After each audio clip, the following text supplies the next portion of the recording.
4 of the drivers got together and got that car back in. Here we're almost set for the green. Danny Anderson with the green flag, and we're off and rolling.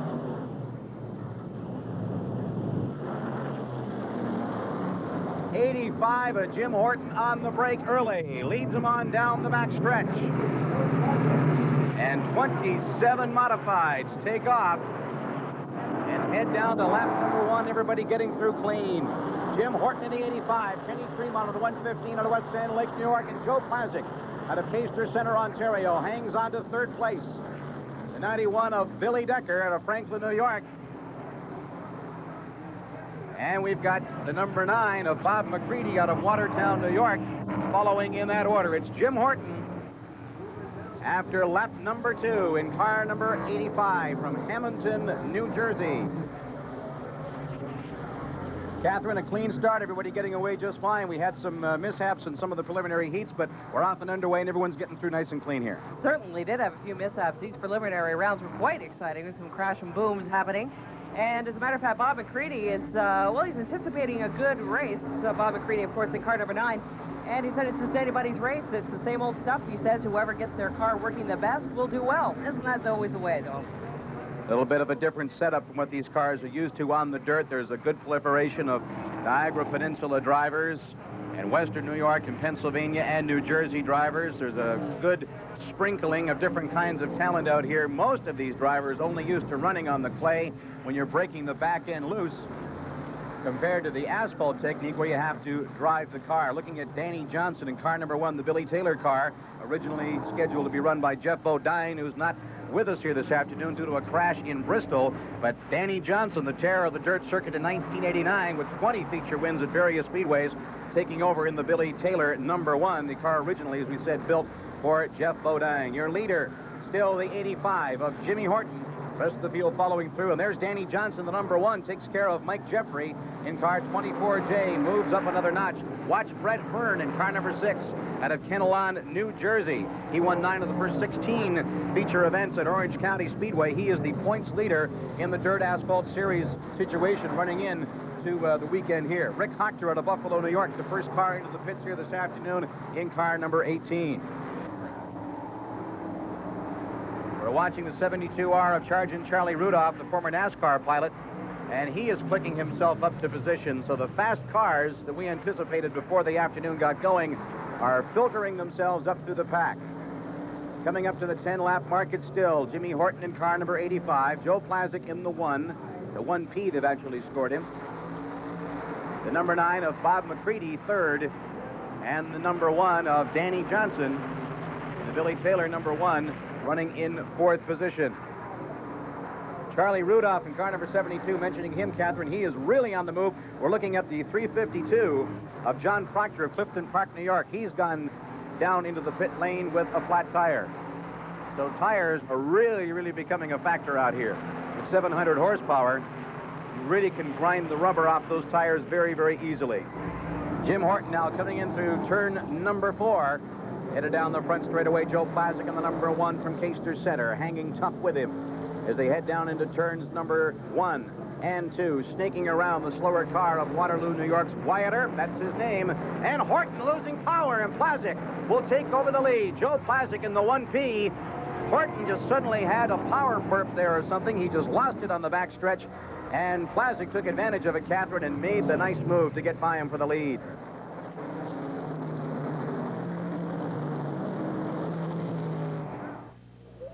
There's one mover that has the experience and the knowledge to make your move to the United States quick and trouble-free.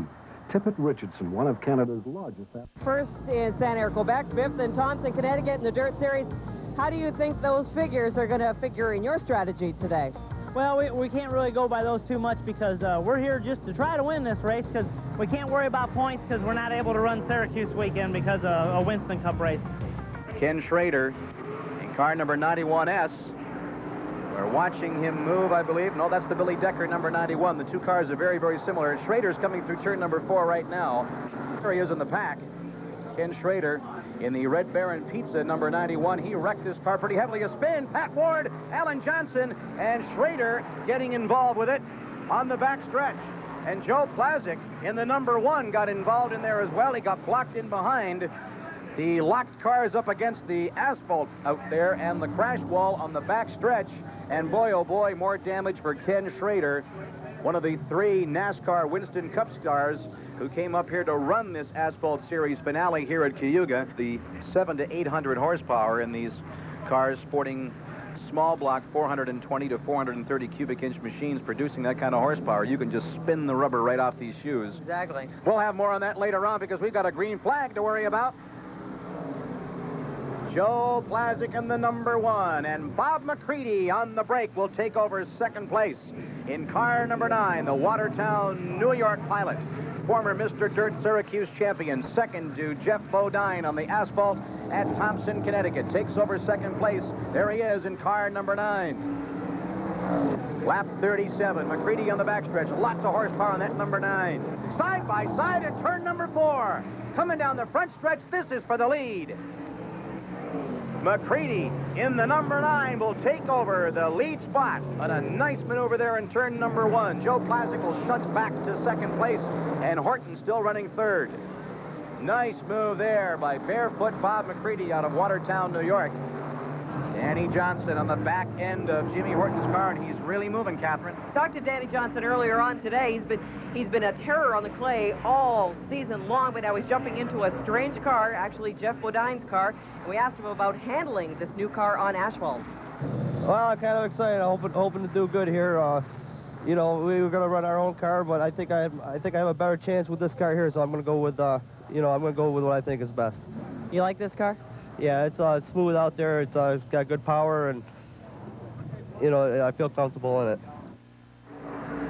McCreedy still in control. There's the 85 of Jimmy Horton. There's McCreedy in the number 9 Horton, and Danny Johnson in the number 1. Billy Taylor, number 1. Trying to move by some quicker cars. They're in turn number 4 coming down the straightaway. There's not a lot of room to maneuver out there. Now Danny Johnson tries the inside of Horton, gives him a little bump, a little hip check, moves him to the side and takes over second place. So they don't call him Danimal for nothing. We just mentioned that and he showed you why. You're in the way, get out of my way. I'll just kick you out of the way. Outstanding driving. He's in a car he has never driven before. One of the most superb driving talents in the entire Northeast. Danny Johnson in car number 1. Right on the back end of the number 9 of Bearfoot Bob McCreedy, the former Mr. Dirt champion out of Watertown, New York. Now they're on the back end of Richie Urick's number 10. We got some problems. Brian Stevens up in turn number 1 and 2 has made some contact with the wall, and that'll bring out the yellow flag to slow things down on lap number 58 with Bob McCreedy still leading. Blown engine, and I guess the oil coming back on the wheels. Watching the number 72R of Charlie Rudolph. There's a lot of activity on pit road. We'll check down with John Masingberg. Number 3, Randy Slack from York, Ontario, with a good run going. Second time in the pits after a tire change. We're not sure what exactly the problem is, but crew chief Sam Rouse is checking out the back end right now. It got a vibration in it, about 20, 25 laps ago. And I don't know what's wrong. We come in, I thought maybe I had a couple tires coming apart, and we changed the back tires and went out. The car felt better because we had more stagger, but it had a vibration when you were coming off the corner, and it went away when you got straight, and I was afraid the rear end or something was falling out of it. Bob McCreedy in the number 9 continues to lead. There's a look at Bob Anderson in the starter stand. A wonderful day here at Cayuga Speedway. A lovely day to wrap up the '89 season here at Cayuga. Nice shot. Beautiful. That's from the top of the large tower here at Cayuga. And the airport is on the other side. Small landing strip. Grassy field, and notice the aircraft. Now, we got a green flag? Yes, we do. Restart on lap number 65. And Bob McCreedy continues to lead. Some contact up in turn number 4. The 11M of Joe Buchek out of Johnson City, New York, made some contact, but he continues on. And we are going to stay under green. I don't think we need a yellow for that one. There's Brett Hearn in the number 6. He is on the move. Currently running in 4th. He wants Horton for 3rd. In the 85, they go by us here on the ground level camera. Jim Horton in the 85. Brett Hearn in the number 6 out of Kennelon, New Jersey. And the chase is on for 3rd place. in behind the leader, Bob McCreedy, in the number 1, the second place car of Danny Johnson in car number 1. So the modifieds are moving, clicking off these laps. Bob McCreedy continues to lead. There he is, car number 9. Watertown, New York, a regular campaigner at Ransomville Speedways, a former Mr. Dirt champion at Syracuse. We're watching the 85 of Horton moving through turn number 4, and the number 6 of Brett Hearn out of Kennelon, New Jersey.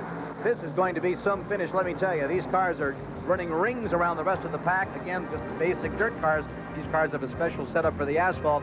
Whatever it is, they got the system dialed in, and they're making it look very, very good out here, Captain. McCreedy continues to lead. There's the 124, the 125, I should say, of Doug Hoffman out of Allentown, PA, but strictly a back parker at this point. Correction on Randy Slack in the pits.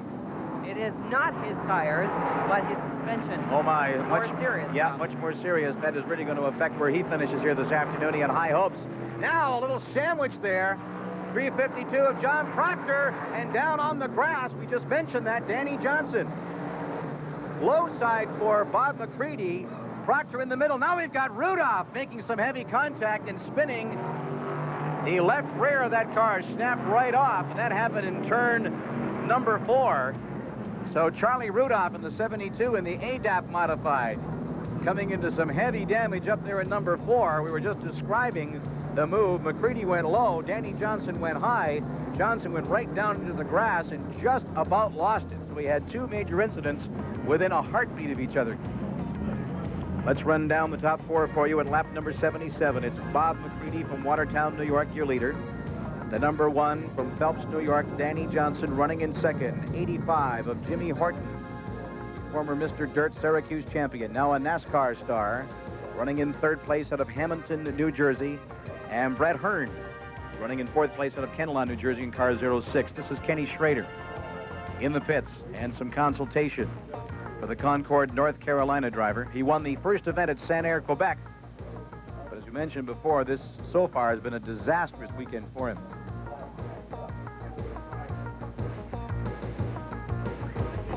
Field moving around as Charlie Rudolph gets the magic hook. There's a look at Allentown, PA's Doug Hoffman. He's running a Bicknell chassis car. And Bicknell chassis car is becoming more and more renowned as the season goes on. They're built right in St. Catharines, Ontario.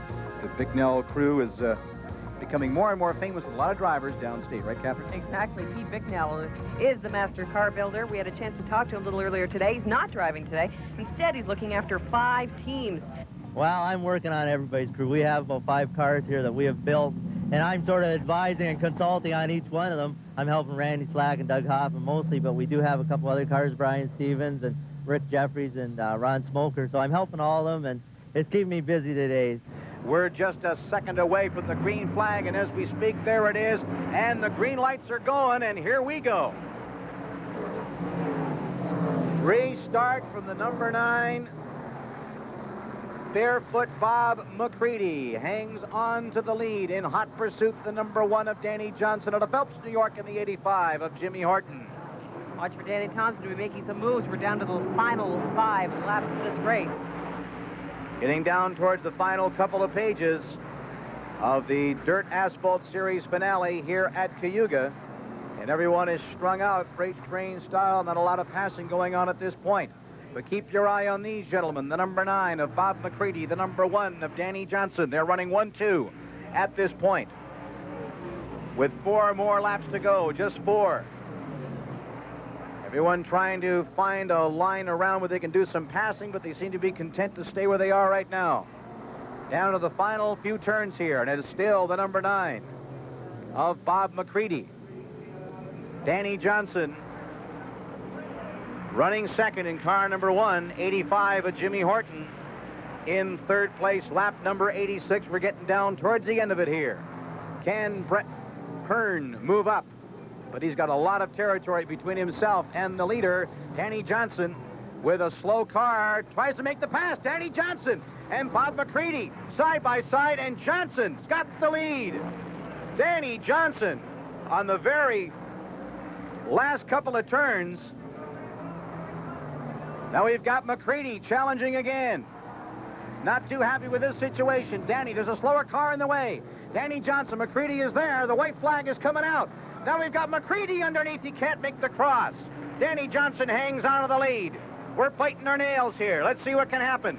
Down the backstretch, McCreedy in the number 9 tries it on the low side, now backs out. We've got slower traffic in front of him. Slower traffic.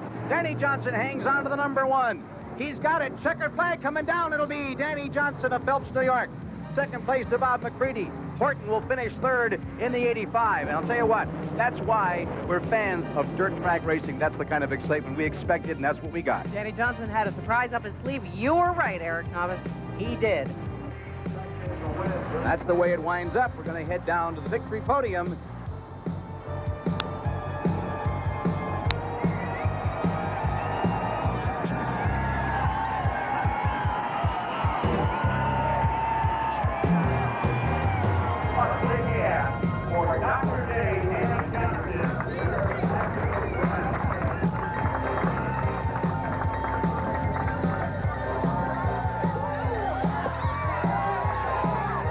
We're winding down what's been an exciting racing season here at Cayuga Speedway 1989. Eric, let's just quickly recap the stuff that we've covered this year. The 2 ASA championship races, of course, the Molson 300 and the 400, the Big Rig 150 truck race, and the Canadian National Tractor Pull, finishing it up this weekend with the fabulous McCurley-Millen Classic weekend. I don't think anybody had any doubts at all that the Dirt Modifieds would come in here for their second year in a row and put on another fabulous show, and they certainly didn't disappoint anyone at all. Danny Johnson from Phelps, New York, in a car totally foreign to him, the Billy Taylor number 1, prepared for Jeff Bodine. Unfortunately, he crashed at Bristol in the NASCAR race the night before. They offered the ride to the man they called Danimal out of Phelps, New York. He just did fabulous things out here, took the lead away from Barefoot Bob McCreedy of Watertown, New York, with less than 5 laps to go, and won his very first dirt-modified race on the asphalt. A spectacular show. 50 laps in the late model sportsman for the McCurley-Millen Classic, and 50 laps later, Kerry Mix, whose fortunes at this track have been terrible, finally turned it around and brought the checkered flag home.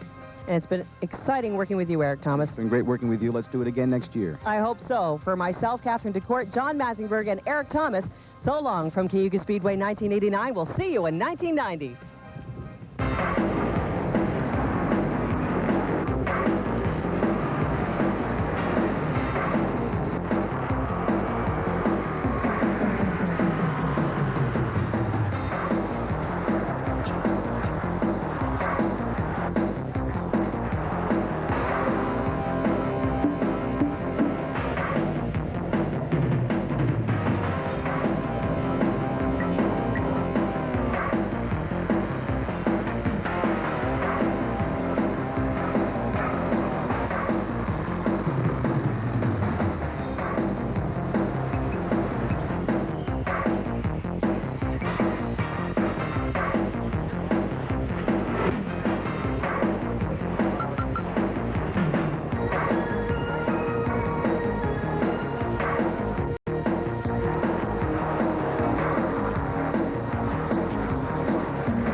That is Larry Pearson, who is scheduled to start in 8th position this afternoon, but there may be a problem with that car prior to the drop of the green flag.